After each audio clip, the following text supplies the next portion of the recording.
Petronorrek, Repsol Fundazioak eta Energiaren Euskal Erakundeak energia eraginkortasunari buruzko jardunaldia antolatu dute gaur Euskalduna jauregian 150 profesionalen aurrean.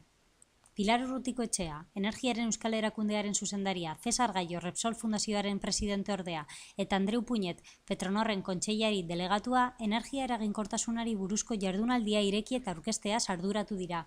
Lehenengoak, Repsol Fundazioaren energia behatokiaren zeregina modu positibo batean baloratu du egoeraren diagnostikoa izateko garrantziagatik. Cesar Gallok jardunaldiaren helburu nagusiak azaldu ditu. Estas jornadas que se han organizado en colaboración con el EBE y con Petronor y con la Fundación Repsol, pues está poniendo en valor los resultados de los informes del Observatorio de Energía que desde la Fundación Repsol se hace con el objetivo de informar, tener información, participar, concienciar y facilitar a la Administración elementos que permitan hacer políticas que conduzcan hacia un modelo energético más sostenible, que es lo que en definitiva buscamos todos. Andreu Puñetek bere aldetik Muskizko findegiak iraunkortasunarekin duen konpromisoa gogoratu du, baita egindako inbertsioak ere.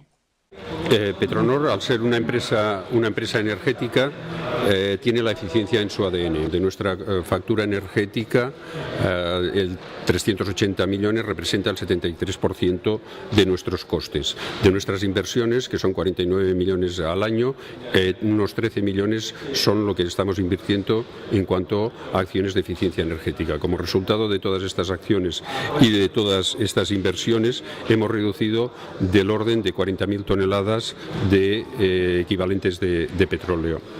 En cuanto a industria, pensamos que estamos haciendo nuestros deberes y ahora toca al ciudadano, cada uno de nosotros como individuos, el sumar y seguir aportando a esta estrategia de eficiencia y de ahorro energético.